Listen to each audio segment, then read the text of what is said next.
On July 21st, 1949, Ernest Hemingway turned 50 years old. Earlier in his life, he had referred to that date as being the day he would be halfway to 100. On that day, he plunged into a mania to cheat death. Other health issues arose by this time, which further contributed to his mania. On February 1949, while in Venice, Italy, he developed a serious skin infection, erysipelas, which caused his face to swell up and turn a deep and intense shade of red. Erysipelas on the face can sometimes spread into the eye, which it did in his case. It was attributed to a scratch on the eye from road dust or wadded remnants of a shotgun shell. From the eye, it can travel to the brain, and because of this, it is a serious disease, often leading to blood poisoning. Now, Ernest was hospitalized in Padua for 10 days and was treated for blood poisoning and received massive doses of penicillin. He was not exaggerating when he later stated that his life had been in danger. He had participated in 3 wars, once as a soldier, twice as a war correspondent, which, along with a tumultuous life with a leaning toward the more dramatic, he had experienced numerous concussions. The consequences of these concussions were, by age 50, becoming apparent.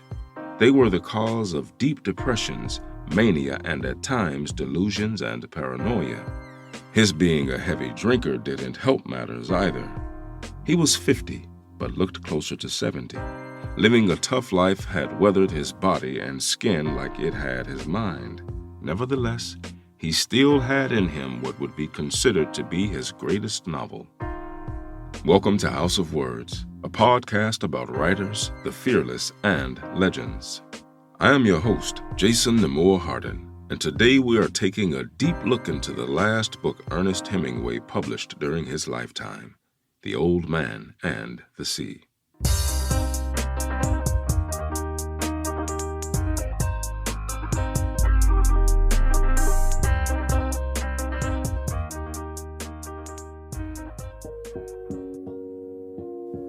Quote, "You must be prepared to work always without applause. When you are excited about something is when the first draft is done, but no one can see it until you have gone over it again and again until you have communicated the emotion, the sights and the sounds to the reader, and by the time you have completed this, the words sometimes will not make sense to you as you read them, so many times you have reread them. By the time the book comes out, you will have started something else, and it is all behind you, and you do not want to hear about it." End quote.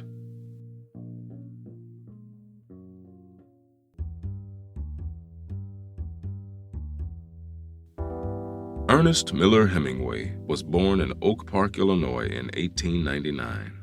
His father, who would eventually commit suicide when Ernest was 29 years old, would often take his son hunting and fishing during his childhood, introducing a love for the outdoors that would last his lifetime. His mother, a musician, taught him to play cello despite his reluctance to learn. Later he would state that though he didn't enjoy learning to play music, he felt that the lessons contributed to the rhythm of his writing. It was during his last 2 years of high school when he began to take writing more seriously by editing the school newspaper and yearbook, where he would imitate the language of sports writers nonetheless. His professional writing career began with the Kansas City Star in 1917, where he started as a journalist after leaving high school. Though he was there for only 6 months, he later stated that the style he learned while there would act as a foundation for his later writing. In short, the rules of writing for the Star were: use short sentences, use short first paragraphs, use vigorous English, be positive, not negative. During the First World War, Hemingway volunteered as an ambulance driver on the Italian front after being rejected by the Army for bad eyesight. His stint in Italy would not last long, however, as merely a month after he arrived, he was seriously wounded while serving with the infantry and returned home. Though brief, his service during the war had a profound impact on him, and he would often write about it during the rest of his life. In 1921, Hemingway settled in Paris, France, where he became part of the expatriate circle of Gertrude Stein, F. Scott Fitzgerald, Ezra Pound, and Ford Madox Ford. With the publication of The Sun Also Rises in 1926, Ernest Hemingway became not only the voice of the lost generation, but the preeminent writer of his time. This was followed by his novel about the Italian front, A Farewell to Arms, which was published in 1929. In the 1930s, Hemingway would make the move back west, settling first in Key West and later in Cuba, but continued to travel widely to Spain, Italy, and Africa. He later reported on the Spanish Civil War, which became the background for his war novel, For Whom the Bell Tolls, published in 1940. Then it took 10 years to publish his next novel, Across the River and Into the Trees, which would change the trajectory of his career. Concerning his writing routine, Ernest would most often compose the first draft of stories in pencil on onion skin typewriter paper. When the work was going well, he would move over to the typewriter, which he had on a high bookshelf, meaning he would write while standing.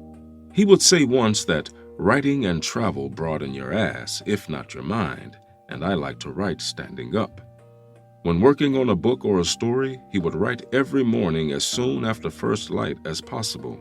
He liked the fact that there was no one to disturb him and it was cool or even cold then.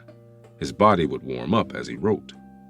He would always read what he'd written the day before and would stop when he knew what was going to happen and where he wanted to go from that point on, while the excitement was still fresh in his mind.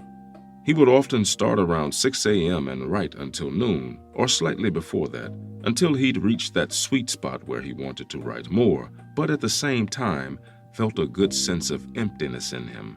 An empty that would never truly empty, but needed time to fill up again. He'd compare the feeling to like when you've made love to someone you loved, and it was that wait until the next day that was the most difficult part. He would also track his daily word output on a chart so as not to kid himself. He always wanted to know if it had been a good writing day or not. And when the writing wasn't going well, he would put it aside and focus on writing letters instead, which gave him a welcome break from fiction while keeping him in the desired state of mind. Then, by 1949, he had 6 books under his belt, in addition to story collections and other works, but was feeling the consequences of the experiences that had inspired his prior works. As mentioned earlier, Hemingway's 50th birthday sparked a mania that wouldn't diminish and would be prevalent during the writing of The Old Man and the Sea. From 1949 and for the next few years, he told enormous lies, spent outrageous amounts of money, got into terrible fights, and displayed incredible egotism and delusions of grandeur. His moods fluctuated wildly and were commented on by almost everyone who knew him. Somehow, he always seemed to have an inexhaustible supply of energy that fueled all sorts of complicated schemes and projects. By the time those around him were able to tell that something was wrong, his mania was full-blown and there was no reasoning with him. It is not clear, however, how he would have responded if someone had intervened earlier. Now, the idea of psychiatry was not something explored until the last year of his life, which, when it was arguably much too late. Now, the novel he completed before The Old Man and the Sea, which was Across the River and Into the Trees, was published in September of 1950. Hemingway had written in a letter that despite being 50 years old, he felt that he was writing like when he was in his 20s. It had taken him 10 years and he was immensely proud of Across the River. Unfortunately, despite becoming a bestseller, it was not the great American novel that it had been hyped up to be, and it was met with the worst reviews of his career. A few critics even called to question his entire career. In some of the harshest reviews, he was even written off as a has-been. All this a deep shock for the already depressive Hemingway. He plunged deeper into his mania as well as continued to hit the bottle. Suicidal feelings would evolve and strengthen along with his mania. In addition to this, his marriage wasn't going well. His writing wasn't working, and he overall wasn't well. While drinking with friends, he would morbidly demonstrate how he would be able to shoot himself with a shotgun if he so decided. He would place his big toe on the trigger while placing the barrel of a shotgun in his mouth, and with his friends looking on, he would pull the trigger and the weapon would click. Empty. He would then remove the barrel from his mouth, revealing a wide, crazed grin. Fortunately, things would soon improve as shortly after Christmas of 1950, Ernest began on a piece he had partially begun 15 years earlier. It was a story that he had heard about an old man who, over a period of 4 days and nights, battled and finally managed to kill an enormous marlin from a mere skiff. The old man tied the dead fish to his boat, but sharks ate the carcass before he could get it to shore. He first wrote the story in a nonfiction article for Esquire titled On the Blue Water in April 1936.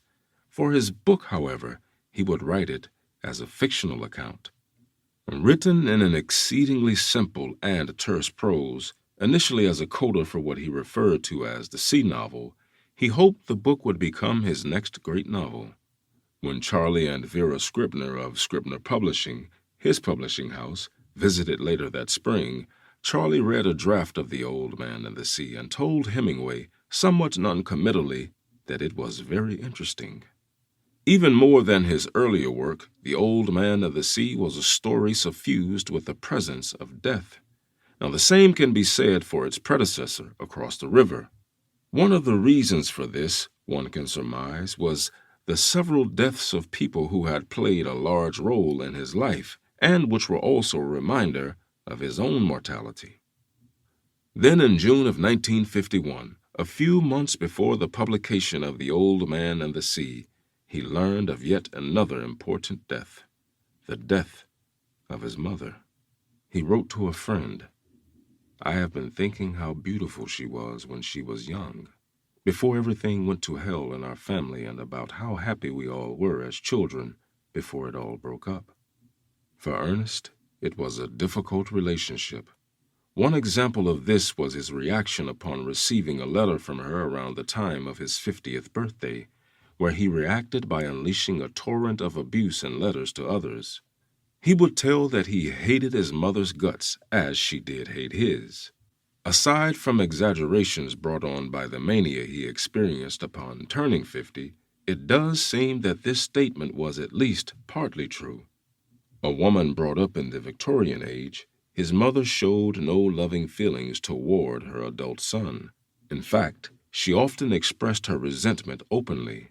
In the 1940s, she tried more than once to sell her copies of the high school newspaper and a literary magazine that contained her son's early writing.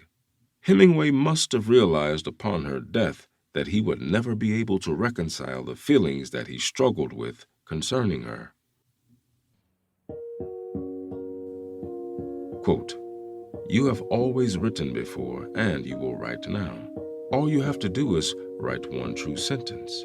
Write the truest sentence that you know." End quote.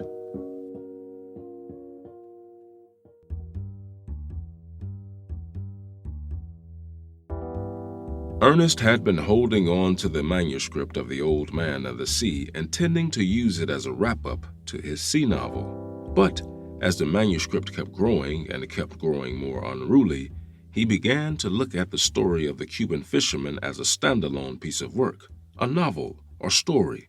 He wasn't sure which, however.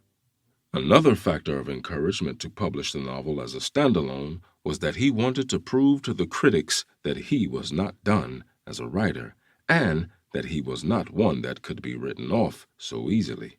Furthermore, he wanted to prove that he could write about something else other than himself and his own experiences, as the critics had stated upon the release of Across the River Into the Trees. In a letter to Charlie and Vera Scribner, he wrote concerning the novel, "It could even serve as an epilogue to all my writing, and what I have learned and have tried to learn while writing and trying to live."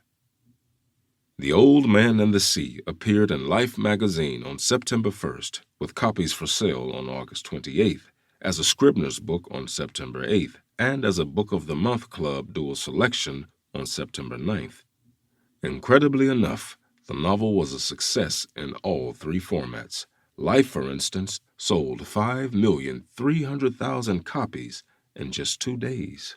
The book appeared on the bestseller list and stayed there for 26 weeks. The general conclusion, however, was that magazine publication hurt book sales in the end, just because the sheer number of readers who read the story in Life was far larger than Scribner's sales, numbers representing potential buyers of the book. If 1950 saw the publication of a book that nearly all the critics hated, Across the River and Into the Trees, 1952 was the stark opposite with The Old Man and the Sea, which was nearly unanimously hailed. It was the book he had written the fastest of all his novels, the principal writing taking only 8 weeks, and it would become the one most acclaimed. No phony glamour girls and no bullying braggarts sentimentalized almost to parody, the New York Times reviewer wrote, nearly exasperated with relief. Here is the master technician once more at the top of his form, doing superbly what he can do better than anyone else. In an interview with George Plimpton, Hemingway stated his pride in what he considered to be the so-called simplistic and economical style of the novel. The Old Man and the Sea could have been over 1,000 pages long and had every character in the village in it and all the processes of the way they made their living, were born, educated, bore children, etc. That is done excellently and well by the writers. In writing, you are limited by what has already been done satisfactorily. So, I have tried to learn to do something else. First, I have tried to eliminate everything unnecessary to conveying experience to the reader so that after he or she has read something, it will become part of his or her experience and seem actually to have happened. This is very hard to do, and I've worked at it very hard. Anyway, to skip how it is done, I had unbelievable luck this time and could convey the experience completely and have it be one that no one had ever conveyed. The luck was that I had a good man and a good boy, and lately writers have forgotten there still are such things. The ocean is worth writing about, just as a man is, so I was lucky there. I've seen the marlin mate and know about that, so I leave that out. I've seen a school or pod of more than 50 sperm whales in that same stretch of water, and once harpooned one nearly 6 feet in length and lost him, so I left that out. But the knowledge is what makes the underwater part of the iceberg. Reviewers noticed that the hero of the fable, Santiago, was in some ways an autobiographical portrait. The similarities between Santiago and Hemingway were numerous, so a comparison was not far-fetched. Hemingway, however, did not take this to be something positive, as it was precisely what he had hoped to avoid. In fact, as he mentioned, he had hoped that the publication of the book would destroy the school of criticism that claims I can write about nothing except myself and my own experiences. But the similarities were very many. For instance, Santiago had been 84 days without a fish, just as Hemingway had weathered a streak of bad luck. Joe DiMaggio, the baseball player who was a symbolic touchstone in the book, was like Santiago and Hemingway, a champion who'd staged a comeback. One reviewer wrote that it's a tale superbly told, and in the telling, Ernest Hemingway uses all the craft his disciplined trying over so many years has given him. A lot of people made a lot of money from the book and would continue to do so as it gained more and more recognition. Robert Trogdon has determined that Hemingway might have made about $137,000 from Life, Scribner's, and the Book of the Month Club combined. He then sold the film rights to Leland Hayward for about $150,000. The amount included a fee for his service as a consultant on fishing. In total, this amounted to what is today approximately $3 million. The novel's success made Hemingway a little less hostile towards critics. Nevertheless, a deep, joyless cynicism set in. With his manic phase mostly over, he seemed to slide somehow into a deeper depression, or more accurately, a mixed state of depression with manic features. By the time The Old Man and the Sea was published, Hemingway, then 53, was no longer moving his writing forward, but was engaged in a kind of holding pattern. He was not working on anything he deemed publishable in the near future, also nothing he wanted to be published before after his death. Ernest Hemingway would not publish another novel in his lifetime. Attempting to enjoy life with travel and hunting, he would suffer more concussions, survive 2 airplane crashes within the span of a few days on a trip to Africa, and continue to drink more heavily. On the evening of October 28, 1954, while in Cuba, he received a call from a reporter from United Press International. Hemingway was informed that he had won what he referred to as the Swedish thing, this being the Nobel Prize for Literature. His health did not permit him to attend the ceremony in Stockholm, nor even travel to the Swedish embassy in Washington to accept the prize. He did find it very uplifting to instead have the Swedish ambassador come to visit him in Cuba. Privately, however, Hemingway believed that no one who ever won the Nobel Prize went on to write anything worth reading afterwards. Himself would unknowingly be included on that list. The publication of The Old Man and the Sea would act as the beginning of the end for Ernest Hemingway, the man. The legend, however, would continue to gain steam for the next decades to come and arguably continues still to this day. He had mentioned suicide since his late teens, even before the suicide of his father, and would ultimately end his life through the same method as his father. At 61 years of age, on the morning of July 2nd, 1961, he placed both barrels of a shotgun, as he had often teased in front of friends, and pulled the trigger.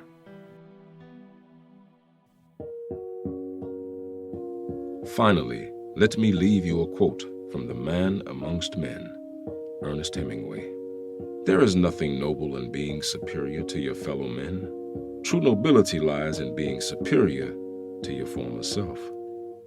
End quote. Thank you for listening. I hope you've enjoyed this episode and will spread the word about the podcast. Once again, I have been your host, Jason Nemore Hardin. We at House of Words would like to remind you about our recently formed YouTube page and urge you to please go over and kindly subscribe and help spread the word in an attempt to grow our community of literature lovers. And please do continue to consider helping to make this show easier to produce and more frequent by contributing on our Patreon page at patreon.com/houseofwords, or alternatively at paypal.me/House of Words Podcast. Any amount helps more than you think as we strive to continue and improve what we offer. Until next time, keep turning those pages.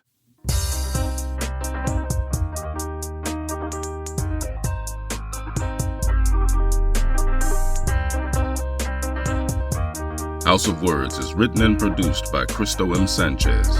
Narrated and edited by me, Jason Nemore Hardin, and music by Creature 9 and Wood. All rights and ownership belong to Cristo M. Sanchez and Jason Nemore Hardin.